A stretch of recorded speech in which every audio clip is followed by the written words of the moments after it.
Aí vamos aos signos ascendente em signo de ar, que são Gêmeos, Libra e Aquário.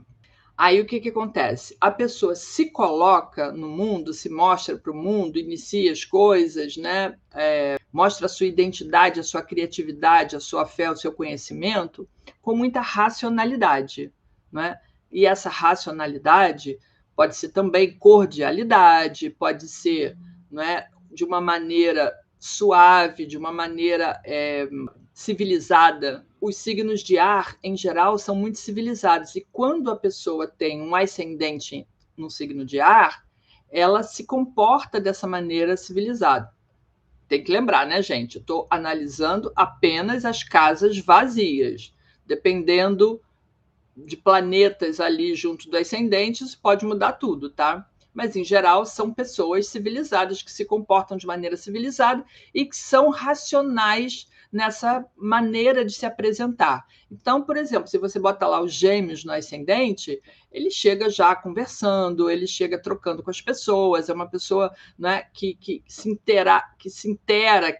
relaciona rapidamente com todo mundo. Chegou num lugar, ele já quer falar com todo mundo. É claro que tem aquela inconstância do ascendente em Gêmeos, né, que porque ele quer conhecer todo mundo, ele passa de uma roda de conversa para outra muito rapidamente, porque ele também se cansa muito rapidamente daquele papo, já pegou né, superficialmente o que estão falando ali, já entendeu, já trocou, já falou de alguma coisa, vamos passar para a próxima roda de conversa, que eu quero conhecer mais pessoas, né? O geminiano é aquele signo que quer conhecer muitas pessoas, né, interagir com muitas pessoas. Se é o Libra, ele chega mais suave, ele chega, tem Vênus como regente do ascendente, né? Então ele é mais diplomático, mais da mesma maneira, trocando com as pessoas, né? Interagindo com as pessoas. Dificilmente você vai ver um signo de ar que é tímido, né? Como são os signos de terra no ascendente. Então, os signos de ar, eles não para se colocar, eles não têm essa timidez, muito pelo contrário, né? Eles querem mesmo mostrar e são racionais, normalmente são eloquentes, e às vezes, se você colocar, por exemplo, o ascendente em Aquário, ele vai ser, às vezes, até um pouco distante ou mais reservado, se relaciona com as pessoas, mas de uma forma bem racional. Você lá e eu cá, tá bom? Então é assim, o ascendente em Aquário, ele quer, né, uma certa distância, ele mantém uma certa distância, entende que todo mundo é igual, que todo mundo, né, se comporta como, todo mundo tem os mesmos direitos, no entanto, você lá no seu quadrado e eu cá no meu quadrado, tá? E aí o que acontece, né? Né, todas as casas do espírito, né, as casas 5 e a casa 9, a pessoa vai atuar desta forma, de uma maneira racional, né, e às vezes bem, por exemplo, se botar o Aquário no ascendente, ele vai ter Gêmeos lá na casa 9. E os Gêmeos na casa 9 não é necessariamente uma pessoa que vai buscar conhecimento de uma forma muito profunda. O que ele vai fazer? Ele vai saber um pouco de tudo, né? E ele não vai, talvez, ou se ele, né, vai escolher uma faculdade em que ele tenha um conhecimento geral, ou que ele vai ser um jornalista, porque ele vai poder falar e trocar essas informações, mas na questão da filosofia, talvez ele não vá buscar filosofias tão profundas ou tão ligadas, vamos dizer assim, ao espírito, à espiritualidade, porque vai ser muito curioso, mas sem se aprofundar muito, né, nesses assuntos, sem expandir tanto essa consciência, tá? E aí é que precisa tomar o cuidado para não ficar só na superficialidade, né? Buscar um pouco mais de conhecimento. E olha o que acontece: a pessoa tem o ascendente no signo de ar, nas casas da matéria, ela vai ter signos de água. Essa não é uma boa composição, tá? Porque a pessoa lida com as questões do mundo material de uma forma emocional. É claro que tudo isso pode ser sempre trabalhado de uma forma positiva, né? Sempre. E a gente vai buscar sempre o melhor uso de todos aqueles signos na cúspide, porque todos nós precisamos, em alguma encarnação, ou mais do que uma, encarnar com aquele ascendente para desenvolver justamente essas características, aprender a lidar, não é, naquelas situações de cada casa com o signo que está ali na cúspide, e fazer isso de uma forma harmoniosa e nunca de uma forma negativa, não é? Agora, vamos lá. Lidar com as coisas do mundo físico material de uma forma emocional pode ter seus pontos positivos e pode ter as suas pegadinhas também, não é? Por exemplo, se a pessoa tem Gêmeos no ascendente, ela vai ter Câncer na cúspide da 2, se não tiver signos interceptados. Se ela tem Câncer na cúspide da 2, esse não é um posicionamento tão ruim. Por quê? Porque o signo de Câncer, né? Câncer, se vocês pensarem no caranguejo, o caranguejo, que é vamos dizer assim, a simbologia, né, do signo de Câncer, ele é aquele animal que ele vive ali num ambiente, na areia da praia ou no mangue, que é um lugar que tem areia e água. Então, o Câncer, ele é um signo em que ele precisa tanto da segurança material da areia, quanto da segurança emocional.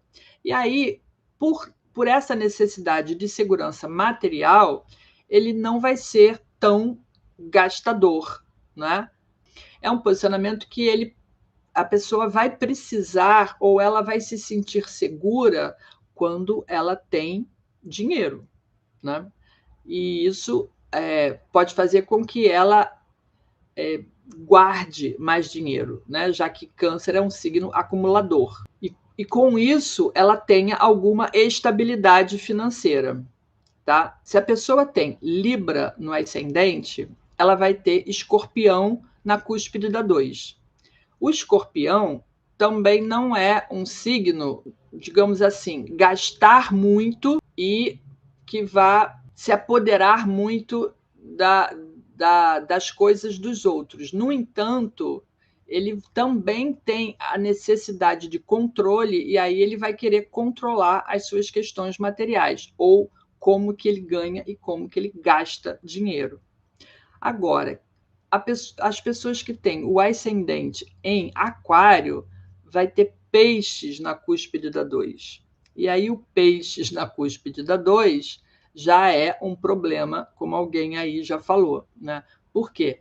Porque, em geral, a pessoa com Peixes na cúspide da 2, ela tem muita dificuldade de lidar com as questões materiais. Aquela pessoa que ela precisa entrar num curso de Excel para aprender a fazer uma planilha, para aprender a controlar os seus gastos, e vai precisar ter um Saturno forte no mapa para conseguir aprender a ser mais equilibrada nos seus gastos. Porque com o Peixes na 2, dependendo do restante do mapa, essa é uma pessoa que ela pode ganhar muito dinheiro e gastar tanto dinheiro quanto ela ganha, ou mais dinheiro do que ela ganha. Porque Peixes, primeiro, é um signo de água, não tem. Ele é um signo que não tem limites, né? Ele não impõe limites em nada.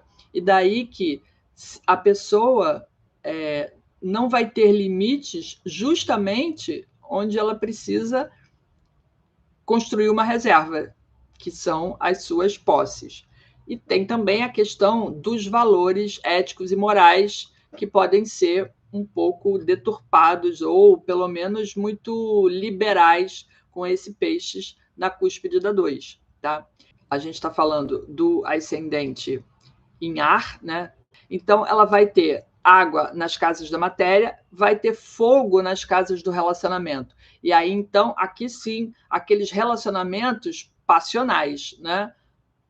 E às vezes, esse passional tem que, vamos dizer assim, medir um pouco para que isso não saia do equilíbrio, né? Então, para a pessoa acabar se tornando autoritária ou passional demais, ou, enfim, colocar fogo num ambiente que era para ser um pouco mais equilibrado, porque são casas que naturalmente estão ligadas aos signos de ar. Mas esse relacionamento social e o amoroso também, já que, né, casa 7 está ali envolvida, vai ser muito passional, e isso, no fundo, pode ser, para os relacionamentos afetivos, pode ser uma coisa boa, para os relacionamentos sociais, pode ser uma coisa que precise de uma dosagem aí para que a pessoa não seja autoritária demais, ou mandona demais, ou autoconfiante demais, né? E nas casas da alma, ela vai ter terra. Aí, esse é o tipo de pessoa com ascendente em ar que ela, para lidar com as questões emocionais da alma, de casa 4, casa 8 e casa 12, ela precisa ver para crer. Então, ali ela é mais pé no chão, mais, vamos dizer assim, mais pragmática, justamente nos assuntos onde o pragmatismo não é tão favorável. Mas, de qualquer forma, se usar com equilíbrio, ou se ela for buscar nesse pragmatismo, né, respostas para perguntas profundas. Por exemplo, bota o Capricórnio lá na cúspide da 8, que é uma casa de profundidade. O Capricórnio vai querer saber, só que ele vai querer provar por A mais B que aquilo funciona, que aquilo existe, né? Igual de vez em quando aparece aqui alguém perguntando qual é a prova científica de que existe vidas passadas, ou qual é a prova científica de que a astrologia funciona. Prova científica, gente, não vai ter, né? A gente tem provas de outras formas, né? Mas, enfim, são pessoas que vão buscar, até na espiritualidade, querer entender aquilo de uma forma comprovável, né? Factível, que seja que você consiga ver materialmente falando. E esses assuntos não são assuntos que a gente consiga materializar muito facilmente, né? Alguns espíritos conseguem se materializar e comprovar lá para o São Tomé que existe, mas, enfim, essa é a maneira que as pessoas se comportam. Mas elas podem, de qualquer forma, buscar esse conhecimento, né? Sempre de uma forma mais prática, ou talvez, né, já vivenciaram em vidas passadas muito o lado emocional das questões da alma, e agora elas precisam trazer isso mais para a vida prática, né, para o mundo prático. Então, elas acabam equilibrando dessa forma, né, de racionalizar, não só seguir pela fé, mas entender que aquilo tudo tem um estudo por trás, tem um porquê por trás das coisas, né? As pessoas com terra nas casas da alma querem sempre saber porquê, como, porquê, quando, onde, né? Que são essas respostas mais terrenas, digamos assim.